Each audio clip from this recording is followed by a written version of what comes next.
Hey, it's the Barbecue Wizard here. We're going to be reviewing some of the Tesco Fire Pit range. Their full Fire Pit barbecue range are 3 for €10 meats. So I've gone down there this morning, I've got a selection of stuff. We're going to grill these up. So first we've got 8 jumbo craft beer pork sausages. We got some North Carolina style chicken drumsticks. Some Korean style pork belly slices.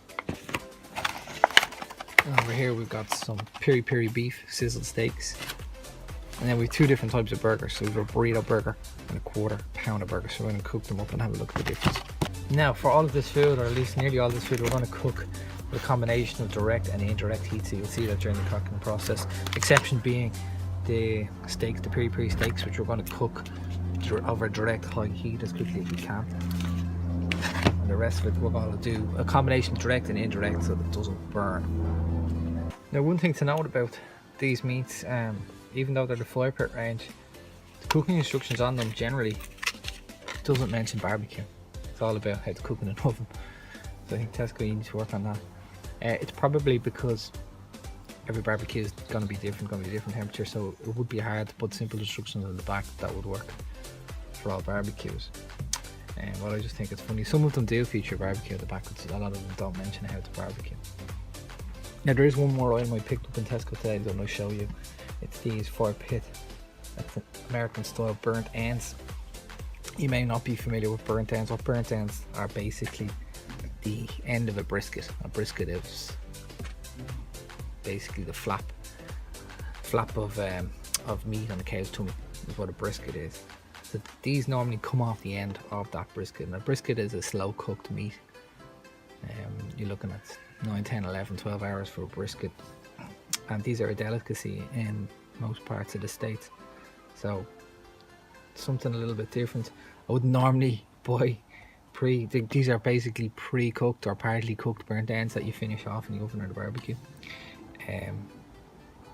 Wouldn't normally go for that. I normally do it from scratch, but just to show you the convenience and how you could get these and get you interested in that authentic American barbecue style taste. Okay, first on from the Fire Pit range, I'm going to put on these Carolina style chicken drumsticks. They take the longest to cook, so we want to get them on first. Okay, so we'll just open this up here. Always beware cross contamination when you're handling raw food. Be very careful. Okay, we'll open this up. We got a sachet of sauce here. We'll take that in for later. You can use that halfway through the cook. And as you can see, these are sauced, marinated up, ready to go. I'm going to get these onto the grill. So you can see for this Tesco 3 for €10 challenge, we've got our barbecue set up to cook with direct heat and indirect heat. So directly over the charcoal and indirectly. And I'm going to see why that's important now.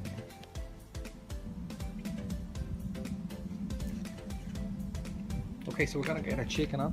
What I like to do is put the chicken onto the direct heat initially, just for a minute or two, just to sear that chicken, and then we'll move it over onto the indirect heat. So we're going to put it straight onto the charcoal initially. You can hear that straight away, sizzle. This is very hot.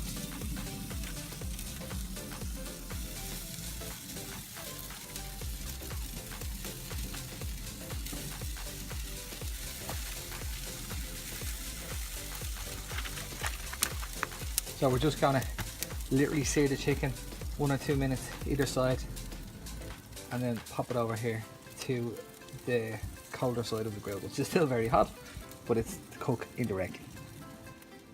Okay, so our chicken's been on the sear there a minute or two. Just give it a quick turn all the way around.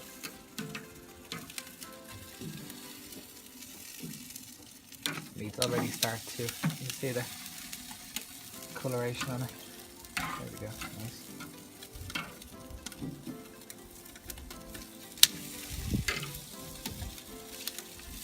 See, this is important to note, this is just a searing process. We will then move the chicken drumsticks onto the indirect heat. It's just a minute either side here, and then we're going to move them across. Okay, so the searing process is complete on both sides of the legs. I'm now going to move them over to the indirect heat. They're going to cook over here.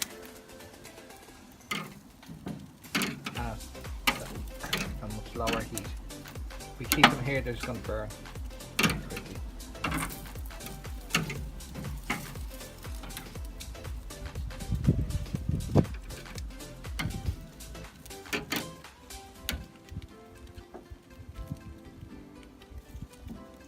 Super. So we'll check back on them in a bit. Okay, next up we've got the pork belly slices, which take the second longest to cook from our list. So I'm going to cook these exact same process as the chicken drumsticks. We're going to sear them first on direct heat and pop them over onto the indirect. Okay, so let's open these lids here. Get them straight on to the direct heat for a sear. Okay, let's get our pork belly slices onto direct heat for a sear. Should hear them as soon as they hit the grill. There you go. Sizzle.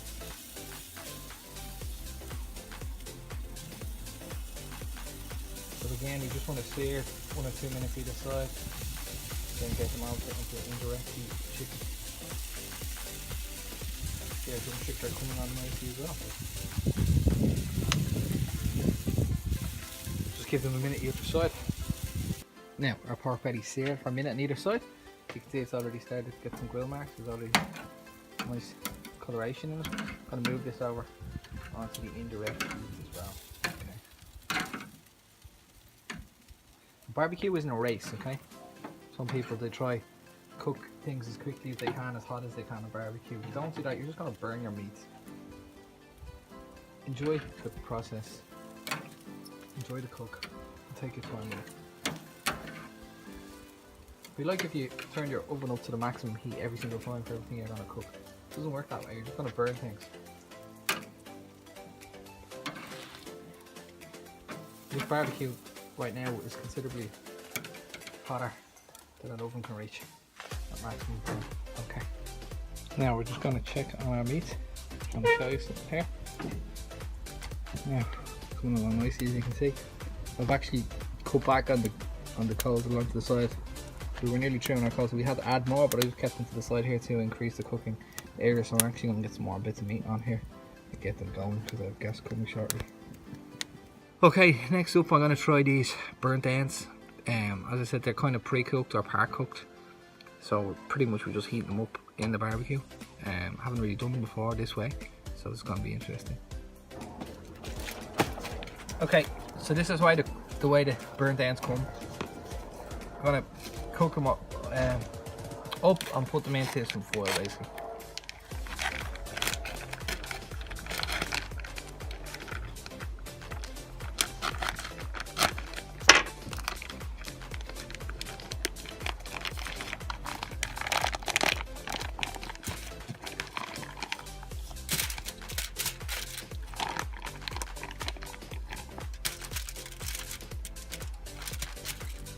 Break up the meat a little. I know there's some barbecue connoisseurs watching this video going, what the hell is he doing? As I said, this is not normally how I do burnt ends. This is just an easy way. I've seen them in Tesco, a couple of quid. If you want to try this kind of food, if you're not sure what it is, or if you're going to like it or not, try them. And if you like them, then you can do them the proper way from scratch. Okay, so we got these in the foil. I'm going to wrap these up in a parcel, get them onto the grill. Okay, so I probed our chicken. It's pretty much done, or nearly done. So what we're going to do is we're going to glaze that sauce that came with the chicken. Remember that sachet at the start? We're going to glaze that now. Move them back onto the hard coals for like 1-2 minutes maximum. And take them off. The chicken's done. Pork belly's nearly there too. Just going to glaze those drumsticks. If you don't have one of these lads, these Russian fellas, you need to get yourself one. A couple of quid. They're great for applying any kind of glaze or sauce to food. Just got to again through those. Perfect. I'll throw them onto the hot coals now in a second. Okay, so I'm just going to move across the chicken onto the hot coals. For a minute of cooking.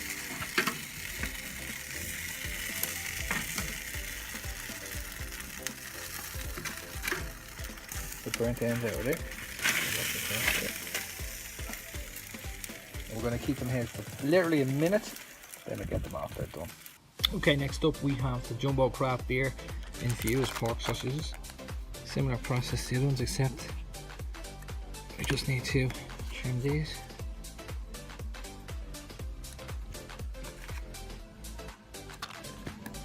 Now what I would like to do is put a little bit of oil on these. And what I like to do is put a little bit of oil on these, simply so they don't stick, that's all. Okay, that's it. We'll get them straight onto the hot coals, sear them, and move them over to the indirect heat. Okay, time to get our sausages on. Again, we're going to get them onto that hot grill first, sear them, then move them across onto the indirect heat. Oh, and I can see our pork bellies are nearly done as well, which is great. Okay, so we've got the sausages. They've been on a minute on each side. We'll get them off the direct heat over here onto the indirect heat very quickly. You can see they've coloured up almost immediately. We do not want them to burn. We need to get them off the direct coals onto the indirect. I've done a whole video on how to grill the perfect sausage, so have a look at that one. Let's get them over here. Perfect. Our first two meats are cooked now, the pork belly and the chicken drumsticks. Gonna put them inside, keep them warm, get them ready to serve. So next up, we're gonna get on our 4 burrito style beef burgers. Let's sprinkle secret ingredient with this little Worcestershire sauce on them. There's that here. Sprinkle a little bit of these on them. Get them on the grill again, get them on the hot coals, minute or two, sear them onto the colder coals for indirect heat. It's a simple pattern which you follow for nearly every food that you're going to grill, apart from maybe steak. And so that's the trick, just mastering the grill between the direct heat and the indirect heat. Okay, sausages are done pretty much. So if you remember to start the process, we put them on the hot grills, then we put them on the direct heat, and then for the last 2-3 minutes we put them back on the hot grills just to brown them on all sides. They're fully cooked now. We're going to take them off, put them on the rest of our hot grill. Okay, got all the burgers on, hot dogs are just done. The last piece we have to cook is the peri-peri beef sizzle steaks. Just showing you them here. The trick with steaks is always take them out of the fridge about half an hour before you cook them, because you want to start to cook at room temp. So I have them out here and put them on shortly. So the burgers done with steak. The steak we literally just did it. Sauteing, we literally did it 5 minutes inside, and it's done over the hot coals. Job done. So the finished product is a little bit of something of everything. I have to say, between the two burgers, the burrito burgers broke up a little bit for me on the grill. I found the quarter pounders held their texture better, but the taste was nice on the burrito. But the balance act, it depends what you want to go for. The burnt end's actually not bad at all. Not bad at all for like a pre-cooked, part-cooked product. I still prefer and enjoy doing the full brisket myself, but you don't have the time. As an alternative, Tesco burnt end, £6. Not bad at all. Rest of stuff's really good, really good, really happy, great value for money. Get yourself down to Tesco and check out their Fire Pit 3 for £10 range. It's really good.